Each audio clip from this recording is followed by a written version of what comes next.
susunod na programa ay rated PG.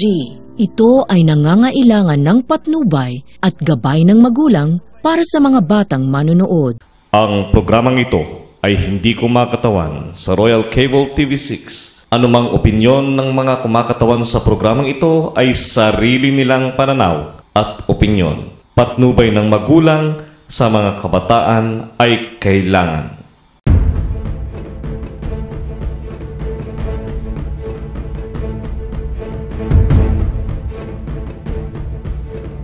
Isang mapagpalang gabi sa ating mga kababayan sa lalawigan ng Laguna. Muli, narito po ang samahan ng mga makabayang Kabuyenyos upang ihatid sa inyo ang ating pangatlong episode na ating pinamagatang May Kakayanan Ba ang Aspirante Mo? Kilalanin natin. At sa gabi pong ito, mapalad po tayo sapagkat for the first time, ang atin pong magiging bisita ay tatakbo sa posisyon na panlalawigan. At para po ipakilala ang ating bisita ngayon, ang aking pong co-host ngayon, ang secretary ng SAMACA. Siya po ay nagtapos ng BS Psychology sa University of Santo Tomas noong 1998 at nagtapos din siya ng BS RadTech sa St. Jude College noong 2008. So i-welcome po natin ang co-host natin upang ipakilala ang ating panauhin ngayong hapong ito. Walang iba kundi si Miss Chay Lopena Fernandez. Magandang gabi sa iyo, Secretary.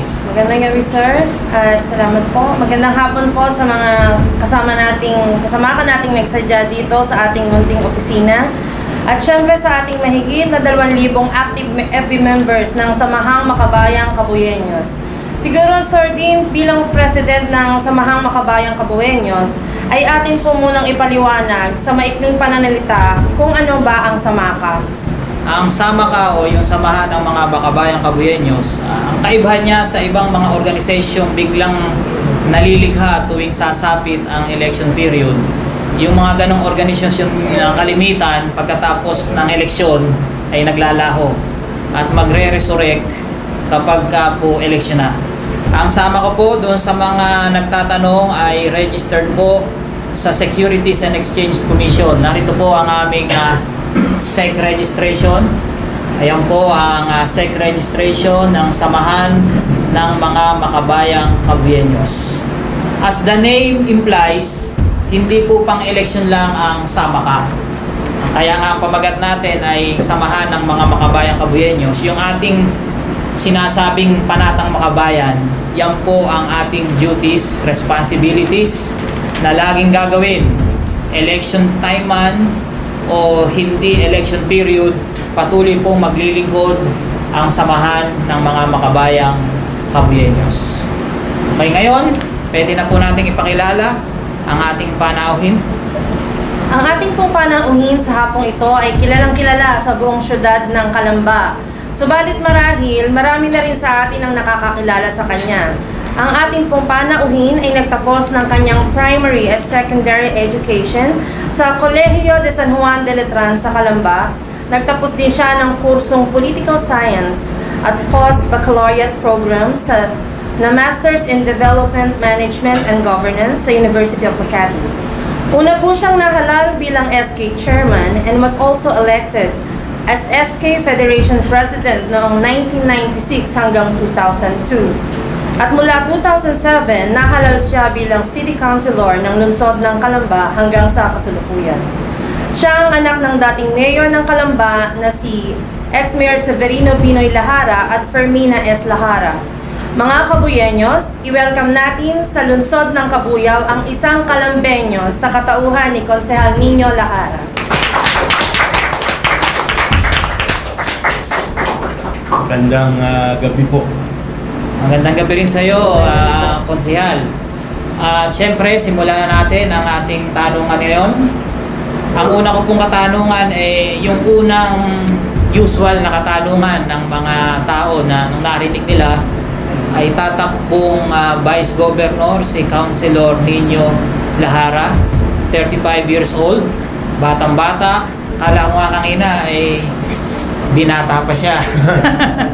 Ang sabi ng mga Konsehal, pwede namang Vice Mayor pwede namang board member, pero magiging vice governor. Kung sakasakali siguro, kung di ako nagkakamali, baka siya ang pinakabatang magiging vice governor. Ano po ang inyong pong masasabi doon sa ganong opinion? Palagay ko, hindi pinakabata dahil nauna rin sa akin. Alam ko si Dan, bata pa rin naman si Dan Fernandez. Tapos siguro dahil mas malaki kasi ang gastos sa Calamba, kaya pinili ko magprobinsya. Yun ang katotohanan dyan. Ganun pala yun. Ngayon ko lang natutunan yun. Well, yun ang katotohanan dyan. Tsaka hindi naman natin pwedeng labanan rin yung vice mayor namin ngayon, si Rosa Rizal, dahil galing siya sa DILG. Dati kong host yan. Dati akong SK. Siya nagpalaki sa akin. Tapos sa board member naman, dahil sila Councilor Ruth Mariano, tsaka sila Bagnes, si Kuya Pursing, si Vice Mayor Pursing Uruga, at Vice Mayor namin, kasamahan ko kaya kung mangyayari, magiging masalimuot para sa aming lahat yung pagsasamahan. Kaya pinili ko naman yung Vice Governor dahil sa tingin ko ito yung pinakamadaling labanan para sa akin, dahil kung pag-uusapan yung command vote ng pamilya namin at yung nakahandang makinarya para sa akin sa buong Laguna, ay kaya naman sigurong ipanalo. Ganun po. Okay, actually, eye-opener po sa akin yun. Ngayon ko lang nalaman na mas mahirap palang mangampanya sa Calamba lang kaysa sa buong lalawigan ng Laguna. Konsehal, isa po sa aming gabay sa pagboto na ibinabahagi sa mga members ng Samahan ng Makabayang Kabuyeños ay performance-based o kakayanan base sa kanilang huling katungkulan. Bilang isang city councilor ng Calamba, alam po namin na marami na kayong nagawang mga ordinansa o resolusyon. Maaari po bang ibahagi nyo sa ating manonood in the interest of time at yung tatlong accomplishment na inyong nagawa bilang city councilor? Siguro yung franchise ordinance ang pinakamahalaga dyan. Tapos sumunod yung traffic code ng syudad ng Calamba. Pero dinawin ko na ang mahalaga rito implementasyon. Opo. Bagamat na dyan yung batas, kaya lamang kung wala yung proper implementation, medyo mabigat.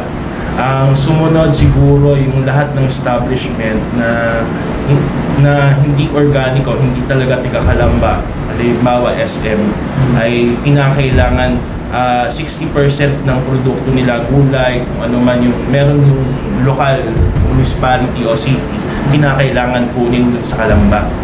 Yun po. Doon sa franchise ordinance kasi, sinisigurado doon sa franchise ordinance yung na hindi makakaapekto sa komunidad yung iyong negosyo. Kaya kinakailangan mo kumuha ng prangkisa.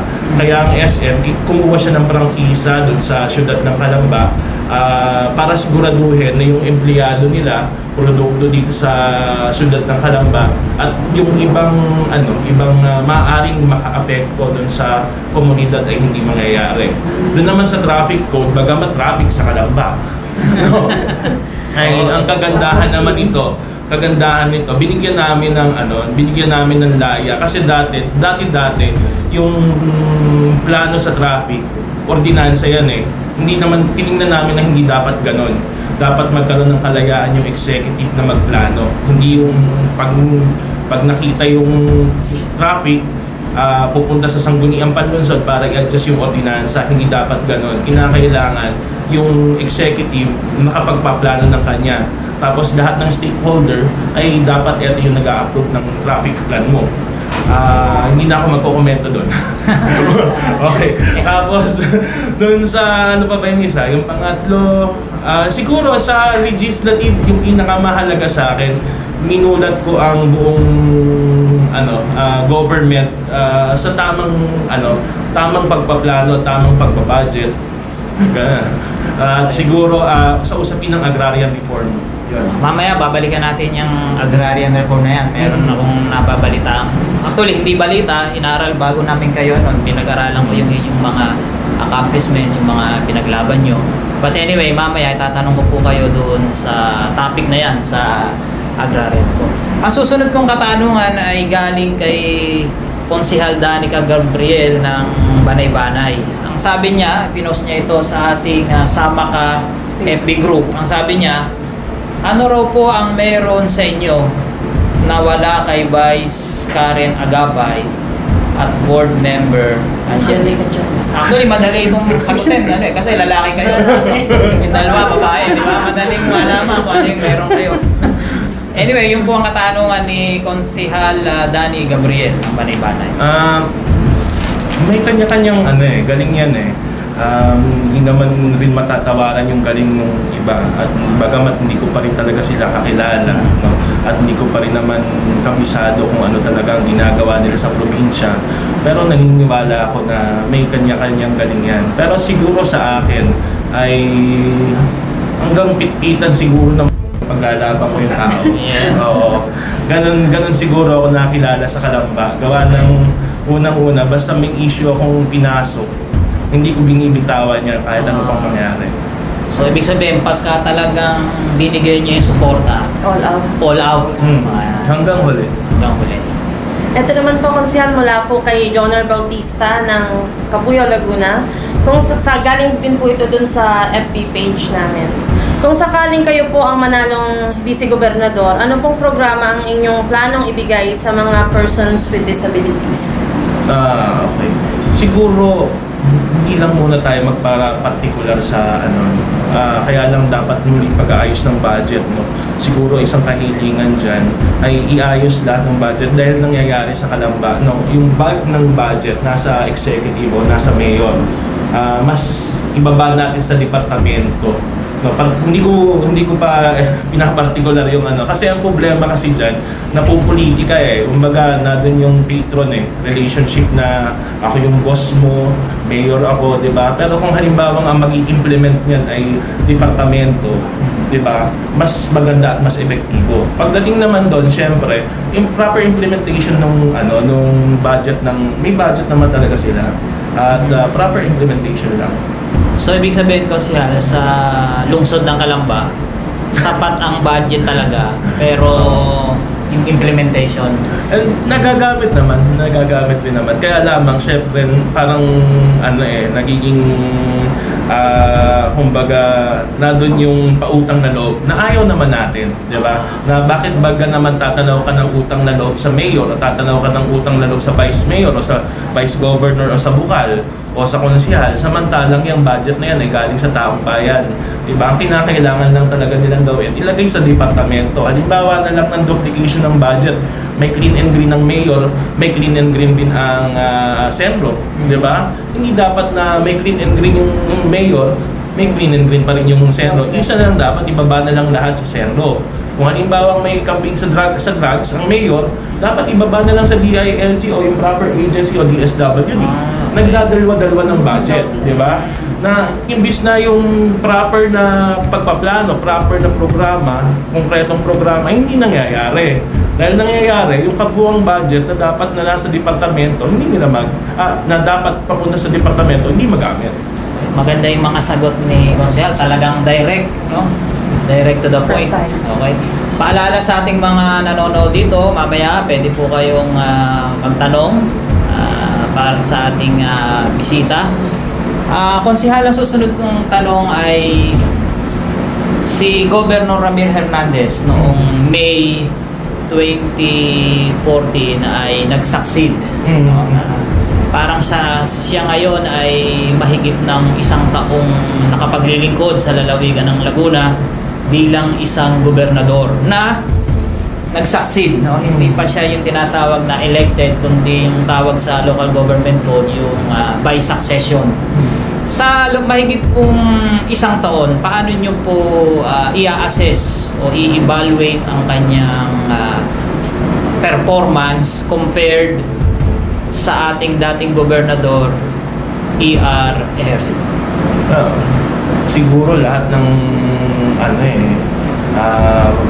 masasabi nating political animal makapagsasabi na masalimutan buhay ni Ramil ngayon dahil unang-una ay tawag dito isang taon at kalahati lamang at hindi mo kayang sukatin yung kanyang panunungkulan, di ba? At wala rin siyang pwede pang talagang ganap na may isasabi na kanya. Kaya ngayon pa lamang kinakailangan magtrabaho si Ramil ng mabuti dahil unang-una pagsubok to sa kanya At hari nawa, manalo si Paring Ramil, kaya lamang syempre taong bayan ang magsasabi niya, di ba? At sa ngayon hindi ko kayang sukatin At walang basihan para sukatin si Ramil dahil unang-una lahat ng programa niya ay galing kay ER, di ba? So ibig sabihin Konsi, lahat ng proyekto ni ER tinuloy niya, hindi niya pinutol, hindi tulad ng iba na nagpolitika kapag hindi kanya i-stop at mag-create sa kay Ramil, kay Governor Ramil po. Tinuloy niya lahat ang ano ni OBR. Okay. Konsehal, ang next question po, palagay ko po, bagay na bagay po sa inyo. Pabor po ba kayo sa anti-dynasty bill? At kung oo o hindi, bakit po? Medyo mahirap implement yan. Unang-una, kasi usapin sa barangay din yan kung hanggang saan yung sasakupin ng anti-dynasty bill. Kung magsasagawa ng batas, bakit hindi? Susuportahan ko yan kung ganap na batas na yan. Saka unang-una di mas maganda ako na lang. Ganun diba? Kaya lamang ang problema mo kasi dyan sa barangay halimbawa sa barangay na lamang namin 4 ang konsehal sa barangay namin na sulit, diba? At 2 doon sa sulit na yon ang maglalaban na kapitan, diba? At may lalaban pa rin likido, 2 likido na magkapatid, magkalaban pa rin. Ibig kong sabihin, paano magiging relasyon mo niyan, ang magiging batas mo niyan kung meron kang batas sa barangay, di ba? May barangay ka. Pagdating sa barangay, kita mo maliliit lang talaga buong Pilipinas kumbaga yung structure natin, kung hindi mo babaguhin ng ayos, medyo mahihirapan kang pasayang batas na yan. Pero sang-ayon ako dyan, bakit hindi? Dahil malaking kagaanan yan para sa pamilya, di ba? Ganun. Maganda po yung kasagutan nyo kasi sa ating mga manonood, first time pong itinanong ng samahan ng mga makabayang Kabuyeños yung katanungan yun. At tatapatin ko po kayo, wala ko ring alam si Konsehal Nino na itatanong yun, pero makikita natin na talagang matalino ang kanyang pagsagot at hindi siya nabigla, kumbaga alam niya kung paano papaliwanag yun. Ako si Hala, ang susunod kong katanungan ay patungkol doon sa winnability. Kasi tanggapin natin ang katotohanan, meron tayong mga botante na ang gustong iboto, yung mananalo.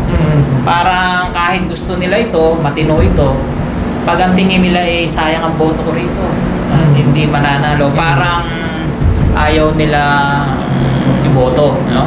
Ngayon po, meron tayong incumbent by succession din. Gawa na yung ating original na inelect na Vice Governor ay si Governor Ramil Hernandez. Ito po, narinig ko lang po ito. So, ang inyo pong ama ay muntik nang nanalo nung last election. At siya ay hindi na nakaupo. Parang ang nasa isip nila, baka daw kulangin kayo sa makinarya compared doon sa incumbent. Paano po ang inyong masasabi sa ating mga manonood tungkol sa makinarya po ninyo? Ewan ko, kasi matagal na rin kasi ako sa politika. Galing pa ako sa Sangguniang Kabataan. Kaya lamang kasi tinitingnan ko na napakadaling ng laban sa probinsya. Okay. At hindi ko tinitingnan na napakahirap. At kampante ako na magaan yung laban sa probinsya at hindi ganun kalaki ang gastos.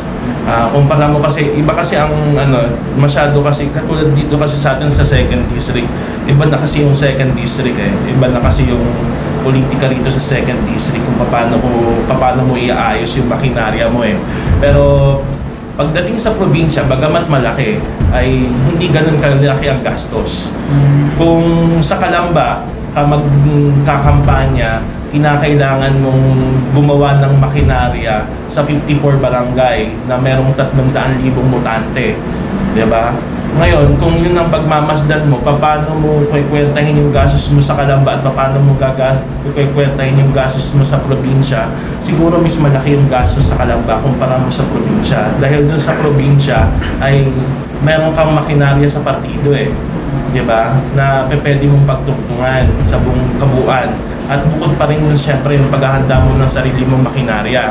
Ang isa sa pagkukulang ngayon, kung bakit po masyadong tinitingnan na napakagaan ng laban sa probinsya, dahil unang-una hindi establish yung bawat isa eh. Kumbaga, una si Karen isang taon at kalahati lamang nakaupo, 'di ba? At ngayon pa lamang nagpapakilala, 'di ba? Tapos si Angelica Jones, Alarba, gusto rin lumaban ngayon, magagaling doon sa kanyang lugar sa 3rd District, 'di ba?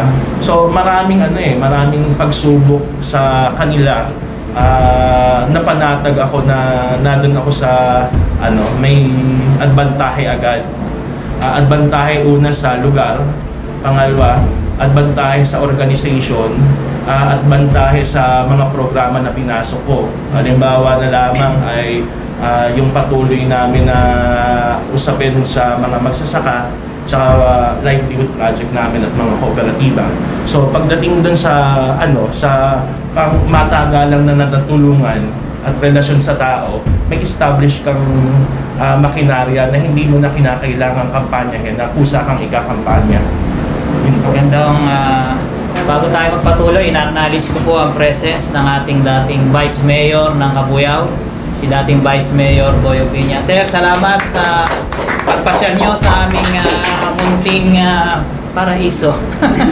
At sa mga opisyal ng Cabuyao, hindi po bawal pumunta sa opisina ng Samaka kapag may ganitong interview. Hindi po namin ina-encourage kapag yung ordinaryong araw ay kayo po pupunta dahil baka po maisip ng mga tao na kayo po ay aming pinapatronize. Pero pagka ganito po, kahit sino po, dahil ito po ay open sa public, although hindi namin talagang maimbita ang lahat ng public dahil sa liit ng aming may karagdagan lang akong tanong bago magtanong si Chay. Kanina, na-imagine ko lang kayo ay konsihal. Si Angelica Jones ay board member at si yung Karen ay incumbent by succession, no? Parang nagpagkwentuhan ako na itong mga ito ay nagkaroon din ng kagustuhan na mapalinya as one of the standard bearer ng una as vice governor. Paano po kaya bakit kayo kaya kumbaga konsihal pa lang kayo ang pinakamababa kung tutuusin. Pero bakit kaya kayo kung sino man yung provincial o kung sino man yung pumipili sa convention, ay bakit po kaya kayo ang napili? Para may kwento natin din sa... Hindi ko kabisado dahil unang-una siguro matagal na rin yung alyaduhan ng ehersito at saka lahara eh. Nung mga panahon na nangangailangan ng tulong ang ehersito at pinupukpok siya, nadoon kami. Isa siguro yun. At siguro sa mahabang relasyon na rin siguro kaya nakita kami bilang isa sa pwedeng maging vice governor niya. Pangalawa, dahil siguro gawa na rin ng pamilya. Ganun siguro. So loyalty, sabi nga ni Albert Hubbard ay an ounce of loyalty is worth a pound of cleverness. Sige, pwede na magtanong si Chay. Ma-divert ko yung issue, konsehala na. Kumusta na po yung kalagayan ng mga magsasaka sa Hacienda Yulo ng Calubang? Kaugnay po ito dun sa agrarian reform issues at yung di umanong human rights violations na isinagawa ng mga landowners. Masalimuot dahil unang-una pag unang momentum yung organization, nagkakaroon ng tawag dito ng paggalaw sa mga pribadong kumpanya, katulad na lamang ng pagkakapatay kay Hildo, di ba, na malaking dagok sa samahan. Dahil unang-una ang labang kasi sa Canlubang kung may patuloy na lumalaban diba? At kung may patuloy na nangunguna bukod yun sa mga petition sa dam, bukod yun sa kasi kung walang magbabantay ng lugar at mapapaalis ka doon at tatakutin ka, kumbaga doon pa lamang talo ka na, diba? Pero pagdating doon sa laban at pagdating doon sa petition, nakakita kami ng butas doon. Dahil ang laging sinasabi kasi ng Yulo tsaka Ayala dyan ay unang-una ay exempted sila sa card coverage dahil sila ay industrial commercial. Diba? Kaya lamang ang malaking pagkakamali ng Yulo tsaka Ayala, yung pagiging industrial nila, pagiging commercial nila, naka-base sa 1981 ordinance. Samantalang ang Calamba ay may 2001 comprehensive land use na o may comprehensive ordinance na na pagdating sa land use. Kaya sa ngayon, yun yung pinagtutungtungan ng mga magsasaka at patuloy na pagpipisyon sa DAR at nagpapasalamat din po kami sa Kongreso sa extension na ginanap nila sa DAR dahil nakakita kami ng butas. Yung mga kaibigan lang natin, mga kasama natin na patuloy lumalaban, lalo lang paghigpitan yung paglaban dahil unang-una, kung kayo ay matatakot, wala tayong magagawa dyan, di ba? Huwag kayong magpatakot. Salamat po, Konsihan. Bago tayo ulit magpatuloy, naalala ko nga pala bukas, kaya kasama nyo yung mga ay Father's Day. Happy Father's Day. Kaya Happy Father's Day sa inyo, sa lahat ng tatay dito. Happy Father's Day. Siyempre sa tatay ko, Happy Father's Day sa aking tatay, si Jeg Lavinia ng San Isidro. Ang susunod kong katanungan ay, kung sakali pong hindi na disqualified si Governor ER, kayo pa rin po ba? Kasi ang laking epekto ng pagkakaano, merong umakyat. Siguro si Atty. Karen, siguro lang to baka yun ay walang planong tumakbong Vice Governor. Pero dahil nga naging Vice Governor ka na tatakbuhin ka na. Siguro si Governor Ramil, siguro ang plano niya, tapusin muna yung kanyang term niya bago tumakbo. Governor ka na alangan namang bumalik ka pa, no? Kaya ang katanungan ko ngayon, kasi parang although we have an incumbent Vice Governor, tama po kayo, parang hindi natin siya maituring din na incumbent kasi hindi pa siya elected. Kaya ang katanungan ko, kung sakaling hindi nangyari ito, tatakbuhin niyo pa rin po ba yung posisyon ng Vice Governor? Magpapahinga ako. Magpapahinga ako. Simple nga, papahinga lang. Kasi ang politika, hindi kasi ako magastos mga kampanya. Ever since unang labang ko, ang nagastos ko lang, unang labang ko 2007 ay nasa farm din ako noon. Istorya ngayon, nasa farm din ako katulad ng ama ko. Kaya lamang ang problema ko, yung ama ko umatras. No, ako yung galit na galit. Bakit ka umatras? Sabi sa akin ng ama ko, hindi mo alam ang buong istorya. Kaya ako napilitan, alas 12 ng gabi, ilang buwan bago dumating yung eleksyon, nag-file ako ng candidacy ko. Siguro 2 buwan lang ako nangampanya, kaya hindi naging magasa sa akin. Tapos, second election ko, hindi rin ganun kalaki ang gastos ko dahil naniniwala ako pag nagtrabaho ka mabuti at ginampanan mo yung trabaho mo sa pamahalaan at talagang kahit dadalhin ka ng tao naniniwala naman ako doon. Sa halinawa nakatapos ako ng term at yun ang kagandahan dahil usapin ng tax, usapin ng agrarian reform, usapin ng budget, pinanindigan ko po lahat yan.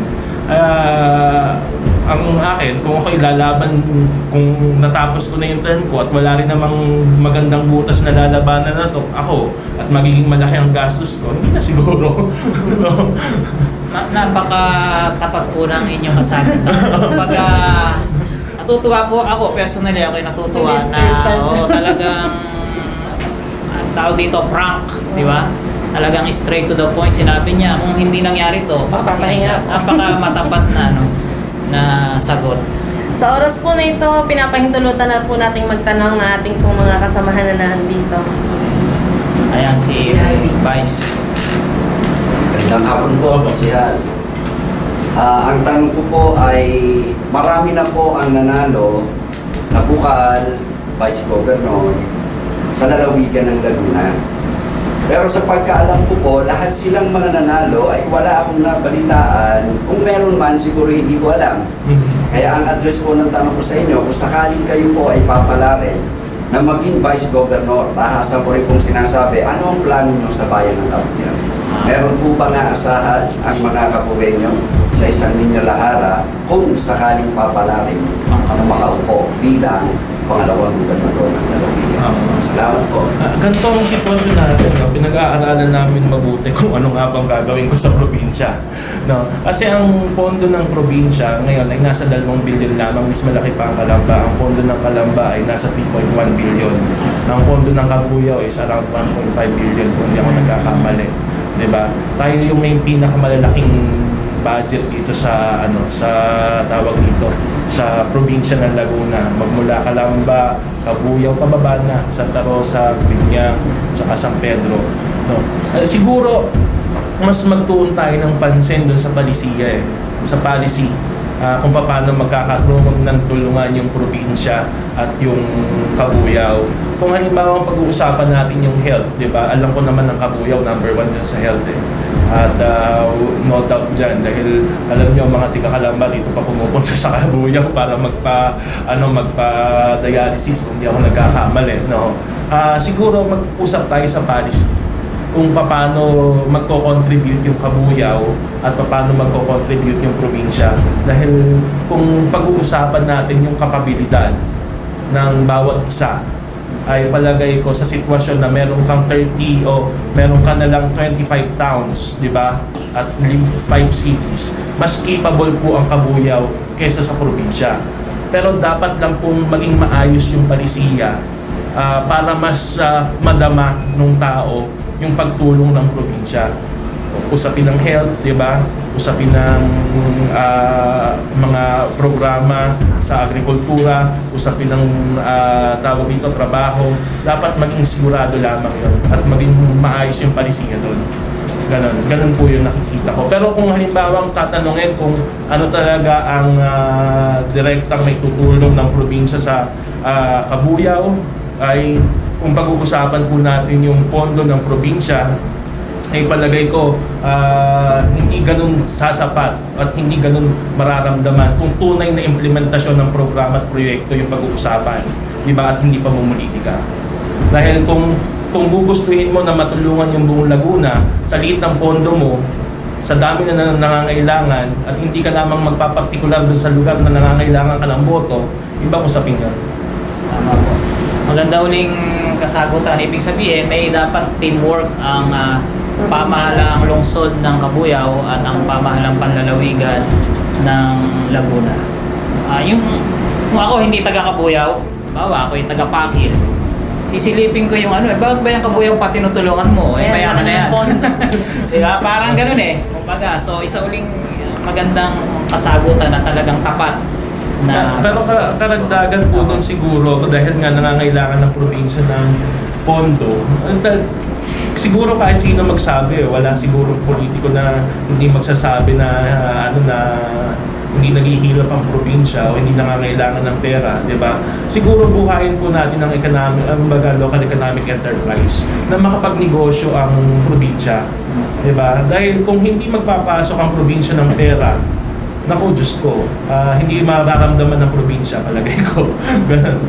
So, kinakailangan merong money-making ability ang ating pamahalaang panlalawigan. Ang susunod kong katanungan, medyo lalayo tayo, pupunta po tayo sa edukasyon. Alam po natin na sa 2016, mararamdaman natin yung epekto ng K-12. Diba? Gawa ng walang first year ang mga pribadong eskwelahan. At yung iba naman nating mga public schools, di umano, pero ang sabi ng DepEd, handa raw sila, no? Yun ang claim nila. Pero ang sabi ng iba, hindi kayo handa. No? Una kong katanungan, pabor po ba kayong i-postpone to katulad ng panawagan ni Senator Trillanes? O ituloy na? Kung sakaling itutuloy nyo, paano po makakatulong ang pamahalang panlalawigan sa ating mga public schools? Muli, babalik tayo dun sa kaninang nabanggit natin, yung kapabilidad ng probinsya sa usapin ng pondo, di ba? Dahil yun naman lagi ang pag-uugatan yan Kung hindi ka pa capable ang probinsya at walang capability, kinakailangan gumawa ng pera ang probinsya, no? Pagdating naman doon sa programa ng pamahalaan sa edukasyon, kinakailangan siguro ipagpatuloy na yan.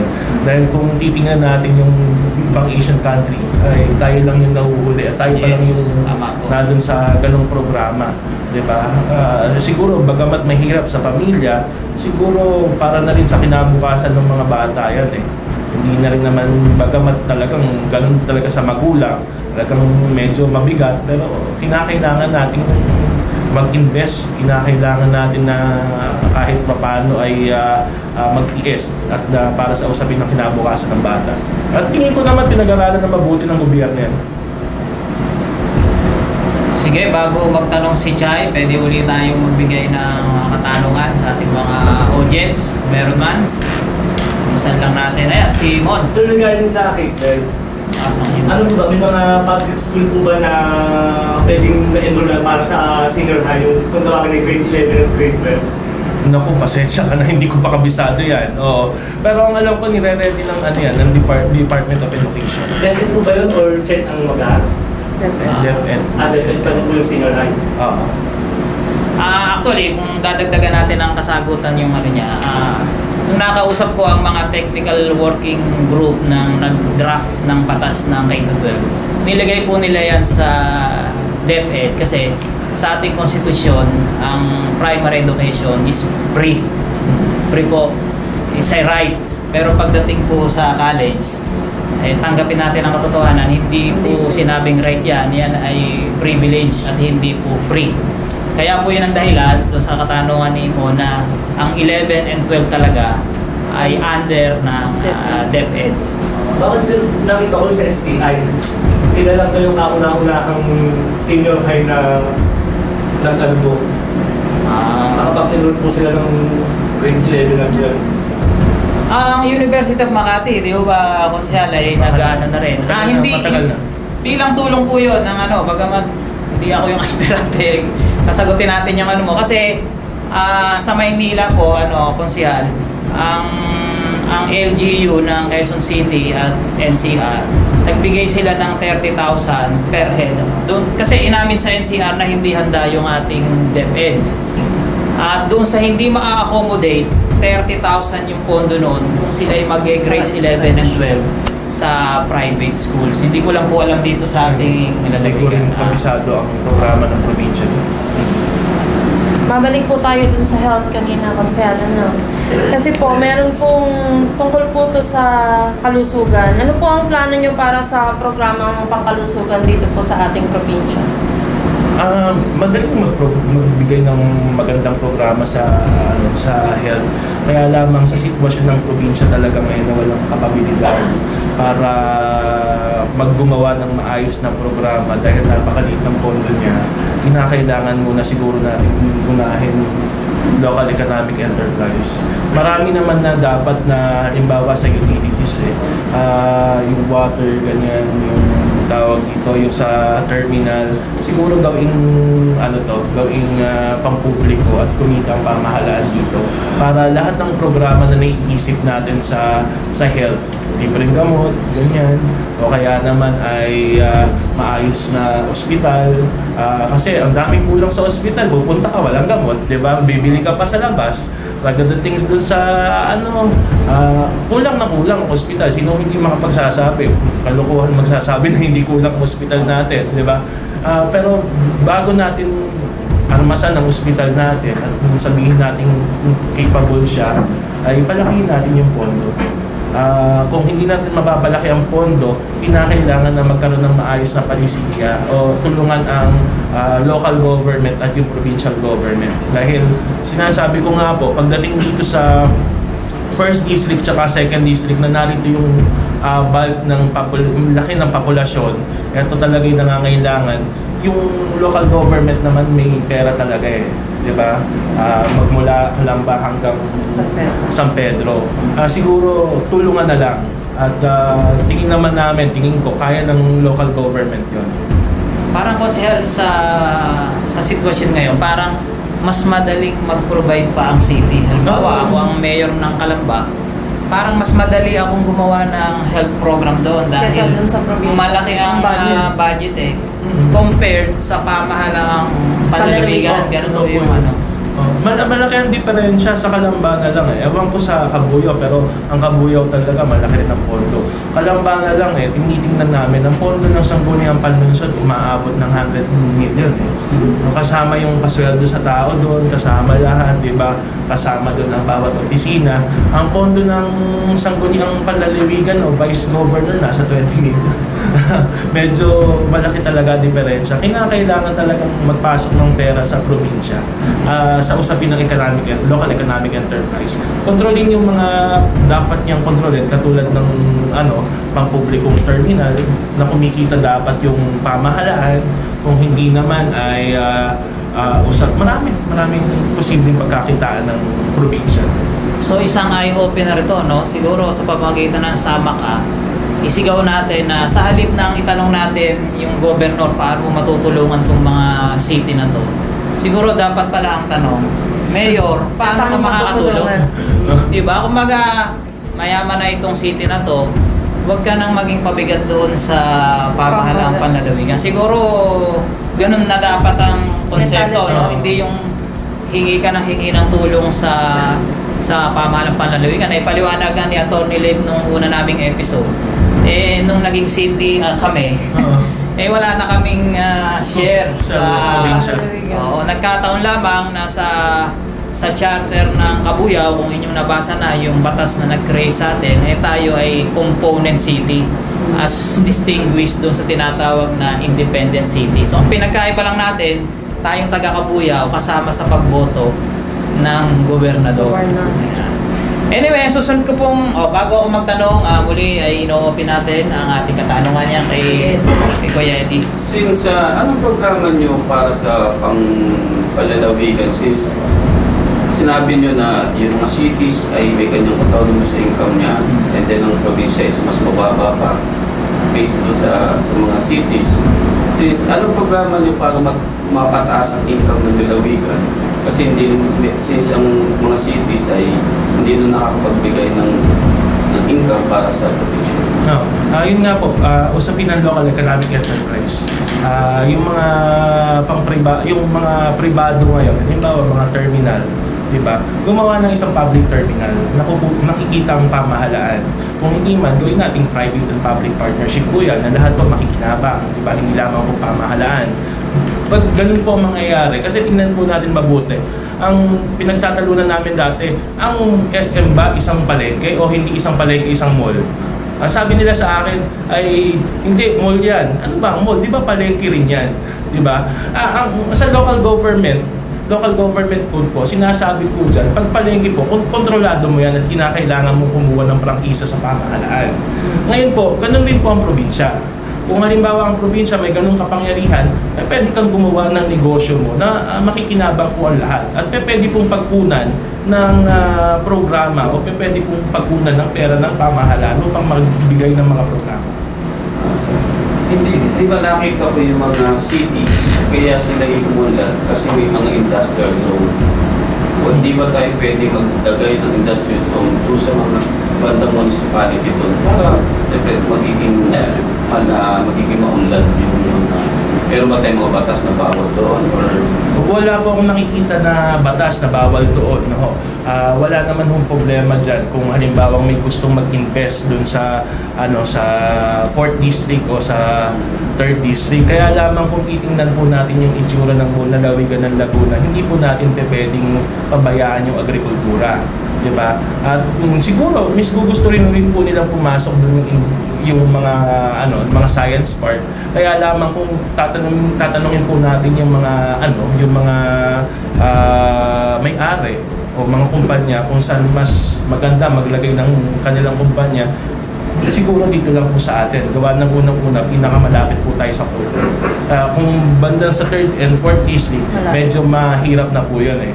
Pero ang usapin naman po dyan, maganda po mungkahi yan. Dahil unang-una ay pwede po talagang mag-establish ang probinsya ng isang PEZA zone na sarili niya. Dahil kung titingnan po natin yung mga PEZA zone natin dito o yung mga science park po natin dito, mga industrial park natin dito, lahat po yan ay pribado.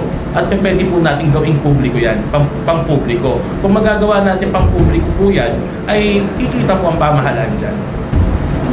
At pwede maging ordinansa yun.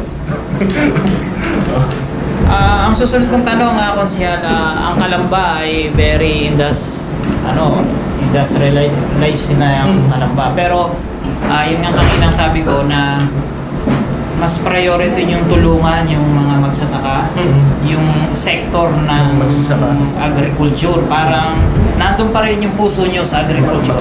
O bakit po ba ganun? Hindi, ang isa kasing sitwasyon dyan, ang isang bayan kasing maunlad ay may masaganang agrikultura. Diba? Sa isang bayan na walang masaganang agrikultura, masasabi mong patay na syudad to. Sabi nga ng mga nababasa natin, tulad ng Maynila, hindi buhay ang agrikultura, kumbaga may tuturing kong dead city, sabi ng mga ekonomista. Bagamat talagang may pumapasok na pera dito, pero kumbaga hindi ganon. Diba? Ang sinasabi natin, kung bubuhayin natin yung agrikultura at papalakasin natin yung agrikultura, malaki ang epekto nito sa kabuuan. Dahil titingnan natin magkano nga ba kinakain natin araw-araw. Pinikwenta namin sa Kalamba, kinakain namin araw-araw. Sa loob ng isang buwan, sa loob ng isang taon, aabot ng 21 billion pesos. Diba? Sa 21 billion na yan, parang 30 pesos yata per tipid na po yun, tipid na 30 pesos. 30 pesos lang sa 21 billion pesos sa loob ng isang taon, isipin po natin yung mapupunta sa mga magsasaka. Diba? Pero kung maunlad yung agrikultura mo sa sarili mong bayan, gaano kalaki ang mawawala sa iyo sa transportasyon, gaano kalaki ang mawawala sa iyo sa kuryente, diba? Ang daming may eliminate na problema doon para tumaas yung bilihin. At tumataas po kasi ang bilihin dahil unang-una wala tayong bigas, nag-aangkat tayo sa Thailand, tapos galing tayo sa Vietnam, diba? Ganon. Tapos sobrang taas ng gas, sobrang taas ng kuryente. Kaya kung halimbawa may sarili kang buhay yung agrikultura mo sa isang syudad o sa isang probinsya, di ba? Napakaganda. Isipin mo, kung meron kang tawag dito, meron kang 500 taong, 500,000 populasyon, di ba?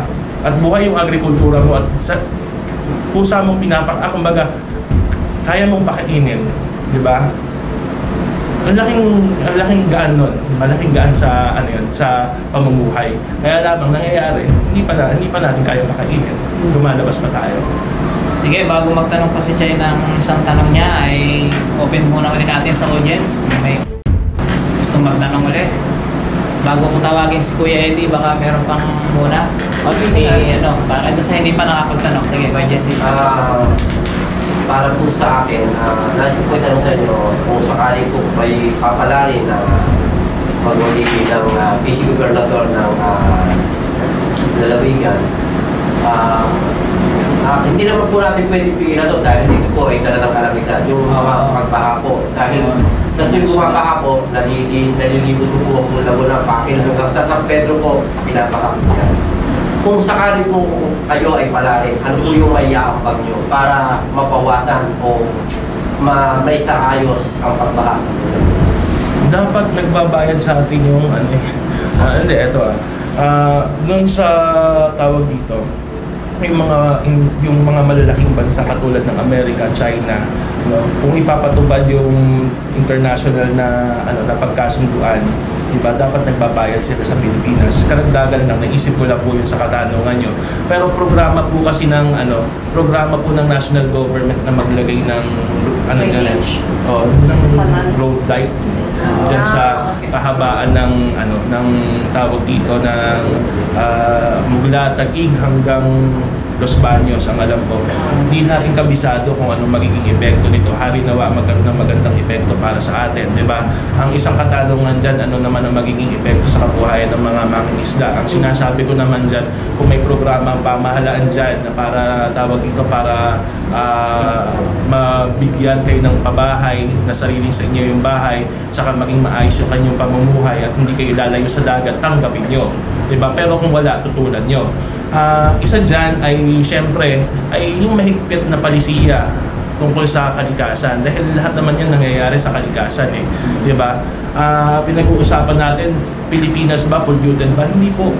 Tayo pa nga yung kinakailangan na bayaran eh. Dahil ang pollution po, kung titingnan po natin sa sa pag-aaral, nanggagaling sa China, nanggagaling sa Amerika, sa malalaking bansa. Tayo pa po yung less polluted country na sinasabi. Bagamat hindi natin nakikita dahil nakikita natin yung kadumihan sa paligid natin, pero yung industriya po natin hindi pa ganun ka-polluted kumpara mo sa China, na pag lumabas ka ng China makikita mo kabuk o puso. Ganun po. Siguro i-wave na namin yung isang tanong ni Chay kung may isa pang magtatanong yan kay Ate Lisa.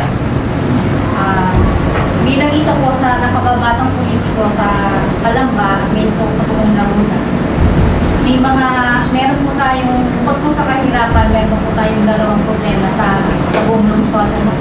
Ito po ay lumalaganap na drug addiction or pinagbabawal na gamot at ang pwede. Meron po ba kayong programa upang masuko ang mga problema ito? Dahil po lately, panay po Calamba ang narinig na mapanood po natin sa TV. Kasi mga members namin talagang aware sa mga Talamak naman talaga ang problema. Yung problema sa drugs. In-interview nga si Soto nung isang araw tungkol sa drugs, Senator Soto. Ang problema mo ay may kumukuha at may nagbebenta, di ba? Siguro, kung programa dyan, ang tatanungin natin dyan yung PNP pa rin eh, di ba? At sila yung talagang dapat na gumawa niyan. Pero kung anong itutulong ng pamahalaang probinsya, di ba? Itulak yung PNP at bigyan sila ng armas, bigyan sila ng pondo. Yun siguro yung itutulong ng probinsya o ng sangguniang panlalawigan o sangguniang panlungsod, di ba? Tulak sila at pagalitan sila kung bakit makonti ang nahuhuli nyo. Ganun po. Di ba? Kasi target sila, no? Kasi dapat, alam mo kung gaano karami yung nasa intel naman nila yan, mga report sa kanila. Hulihin nila ng hulihin, ito yung pondo. Ganun po. Sige, isa pa kaya na. Curious lang po ako sa poster mo na hashtag hiring. Gusto ko lang po malaman. May siguro 5 years na po yung website namin, yung kalamba.ph. Yung kalamba.ph, may mga nakatali po sa kanyang kumpanya sa buong Laguna. Si Budong, Bugong pala. Bugong, tapos sa Science Park natin, ganyan. Kalamba Doctors, yan, nakatali po. Parang Job Street. Kaya lamang, kumpara mo sa Job Street, ang Job Street kasi nagpapabayad. Kami hindi nagpapabayad. Tapos hindi po namin pinapahintulutan ang manpower agency doon sa namin. Ang gusto namin direct hiring po talaga. So yun po, hindi po nanggagaling sa amin yun, pero mismong kumpanya na po yung naglalagay. Ganun po. Ngayon po, karagdagan po dun sa programa namin, siguro, ito na rin yung oras para i-launch namin. Dadagdagan po namin yung website namin dahil ang capability lamang niya mag-post ng mga jobs. Tapos, directory ng mga kumpanya. Ngayon po, makikita niyo po sa susunod na buwan na ang kalamba.ph po ay tawag dito, magkakaroon na rin po yung mga negosyante pwede na pong maglagay ng kanilang mga produkto at presyo ng produkto. Kung ikaw ay friends ni company, automatic na makikita mo lahat ng produkto ng friends mo. At pwede ka nang umorder sa kanila online. Siguro with that, pwede na namin siguro hingin ang inyong panghuling mensahe. Nakikinig po actually hindi lang ang buong Kabuyaw kundi ang buong Laguna. Yung inyong panghuling panalita bago tayo para sa ating pagtatapos. Maraming salamat po sa inyo. Malaking tulong po sa akin to itong sama ka para malaman po kung ano po yung damdamin natin o malaman kung ano talaga yung interest natin sa probinsya, di ba? Karagdagan na interest natin dyan, syempre yung agrarian reform dahil marami talaga na nangangailangan ng tulong dyan, kinakailangan ng sapat na investigasyon dyan. Nagpapasalamat po ako sa inyo, malaking tulong po ito sa akin. Harinawa ay samahan niyo po ako sa aking paglalakbay at naniniwala naman ako kasama ang aking mga anak, kasama po ang aking pamilya, na gagawin po namin lahat para mapaglingkuran ng tamang tao.